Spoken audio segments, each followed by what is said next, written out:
มันแพงปะ แส ท น น ห้าแสน แสน สาม ห้า เอามีแหละนี่นะ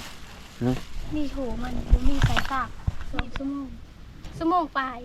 ชั่วโมงหนึ่ง2 ชั่วโมงน่ะหมดเลยอันโทรศัพท์นี่นะ แบตมาแล้วเบิด เพิ่น แล้วก็สากอีกไปสากตลอด หมดไว้โพดดอสำนั้นเสอะชั่วโมงหนึ่ง2 ชั่วโมงฟังว่าเพิ่นแอร์โฟนเพิ่นแล้วเพิ่นหมดไว้ก็ดอ สักมันมันอยากเสริมแล้วแต่เบิด เออ เฮาลิ้นเบิดตลอด อืม อันเฮาลิ้นน่ะมันดับตลอดแล้วรู้สึกแบบแบตมันอยากเสริม เออ แล้วก็จงเว้นแล้วบัดนี้นะบ่ได้ดับเลยประมาณ20%แล้วก็ย่า ย่ามันตายบ่มีเงินซื้อ เออ ใส่สากกระมวลยังบ่มีเงินซื้อนี่หาเงินไปก้นมันก้อนมา เอ ซื้อ อเห็นเลยสบายนี่ไปกลมันเขาจ้างอยู่ตลอดบอกกลมันกันดิ บ่จักทรงนี่คือไปเห็นนี่สมอยอยู่ สมออยู่เนาะสมออยู่ค่อยมากก็ไม่ได้ยินเขาว่าจะไปหากลมันเออ ไปเพื่อเลยไปซื้อใส่สักนี่นะบ่ได้เล่นโทรศัพท์นะ ไป เหงา สัก2 มื้อก็ได้เนาะไปสัก2 มื้อก็พอได้ใส่ซาก แม่น2 มื้อก็ได้อะใส่สักบ่มีโทรศัพท์เล่นน่ะเหงาเด้ เดี๋ยวลี คืนนี้ก็บุญก็บ่ได้ลงบ่มีเงินแล้วก็นอน นอนก็บ่หลับ เออ จนนอนตื่นอยู่ตื่นนอนตื่นนะมันไม่รับนะ ก็คืนไป หมู่มันได้มาชนบ่ บอกเขาก็บ่ได้มาค่ะบ่มีเงิน เออเพิ่นก็เป็นลงเลย บอกน้องเขาลงมือนั้นนะเงินแม่เขาไปกวนมันแล้วก็ไปขี่สไลเดอร์จนหมด เออ แต่มันคือลงค่ะ มันลงอยู่ฮะหมด100,000ต่อยนะบ่ สวัสดี สบายดี มาแสนนึง แม่มาเลย มัดเลยว่ะ เอ็ดเพื่อว่าอาจารย์นะเฮ็ดสวนผักบ่ รถพักกอง เล่าเอาเงินมาเฮ้อค่าไม้ตีแบบไม้แป้นแบบ ไม่เป็นแบบ เออ ล้างสอง ล้านซอง แม่ล้างสองแล้วเราก็มาถามนี่แล้วก็มือ แล้วก็มือ เรามาเอาเงินเธอแล้วก็เรามือ เอาเป็นเริ่มไม่ได้หนาวบ่ น่ะ ได้ชนะไหมแล้วบาดนี้เนาะ ชนะเก้าอะไร ชนะเก้าบ่ แม่ คือเห็นไหมคือฉันดอก หนาวและลมหนาวก็รอโคตรไปหักอยู่ตายแล้ว อืม ขอเพื่อนนอนจากนอนเฉลยกับเพื่อนนอน มีนอนนี้จักนอนเฉลยเนาะ เกิดเต่าไปเยอะ ขั้น ไป หมางเฮ็ดตูบกะพ่อกระเทินนั่นนะอย่าเฮ็ดเฮินไม่อยู่พัดค่าแต่มีงบนี่แหละเงินมีพ่อนี่แหละ ยังหลายอย่างหลายอันหลายแนวแล้วว่ายังคาซางแล้วก็นั่งหลายอัน ยังขาสร้างยังขาช้างแล้วก็ยังขาดินบล็อกขากระเบิงเนาะยังหลายแนวแล้วในสกะจะเริ่มต้นเอากลับมาได้มาได้หลายมือละ ไป ตา เชื่ หึ อง ละมีแต่ปลาสู้กับปลาสู้อันดองพี่น้องน่ะนะบ่อนปลาไม่ได้น่ะนะเริ่มไปได้มา ขับเห็นแต่หึ อืม จนจะหอดเดินแล้วเนาะ จะยอดเดินตักตะไปหาไอ้ขันยุตดานคนแล้วก็ไม่ได้มาเลยทั้งพีกันดิ ลูกเราเขาก็ไปเอา ทิศหลังนั่นแหละ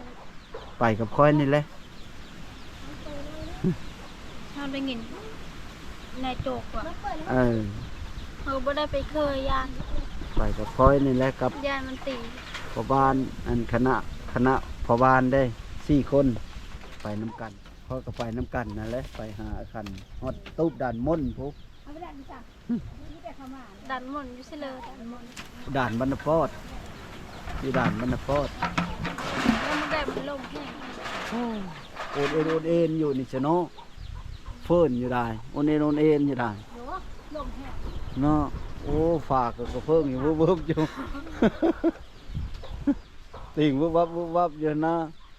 แต่มันลมอยู่แล้วตลอดสองเสาของเสา หาบ่ลงอีเนาะจุมเจ้าก็เนาะ ห้อยแล้วมีลม มีลงเยี่ยมเบิ่งเพิ่นแล้วทางนี้เพิ่น ก็ไม่ เบิ่งกองหน่อยบ่ เดี๋ยวนี้กูด ย่าคักระบ่หงเห็นนั่นเลยนะเลย เฮาอยู่ เฮาอยู่เนี่ยว่าย่าแล้วสนุก เฮาอยู่ค่ะ เออ วันนี้ไปถามเอ้ยลูกเฮาลูกพอดิ เออ พอเดี๋ยวคนละแม่ พอเดียวคนละแม่เออเราอยู่เชอะ เราอยู่สวนทะเลเราโทรถามแต่สิ โทษถามจะซื้อ เราโทรถามแล้วเราก็ยาก บ่อันมีพี่น้องอยู่ฝั่งไทยพุ่นแหละเพิ่นเว้าว่าเธอไปหาน้องเต้นอีได้ว่ะคอยกะบ่ฮู้ดอกว่าเจ้ามีหลายเคสและก็มีหลายคนที่เจ้าลงไปซอยเลยแต่ว่าคอยจะเห็นน้องเต้นนี่นะเพิ่นว่าเขาก็เลยมา เขาก็ไม่ได้อัน อยู่ มา เพื่อนบ่ได้ไป ฮะ อยู่อย่างอยู่เพื่อนเขาบ่ได้ไป เออมากับพบจบเจอจั บุ ง ญ ว่า บุญเราเขาบ่ได้จ้างก้นมันมื้อพวกเขาจ้าง มื้ออื่นมื้อเขาจ้างคนมัน ๆบักเธอก็ไป เจ้าไปบ่ แม่นเธอก็ไปหาก้นมัน คัน บ่มีเงิน เอ่อบุญเมื่อคืนนี้คนหลายบ่ บ่ เจ้า ได้ ล ล ง ง บ่เจ้าบ่ได้ลงเลย บ่นอนเพื่อน นอนอยู่เพิ่น บ่มีเงิน บ่มีเงิน บ่ ครับ มีเงินก็เลยบ่ได้ลง บ่คันค่อยฮู้จักตอนกลางเว้นจะค่อยมาและค่อยจะมาถ่ายผัดค่ำมืดแล้วได้ยินเสียงตู้เห็นดอกไฟเห็นเมืองฟ้าน่ะนะ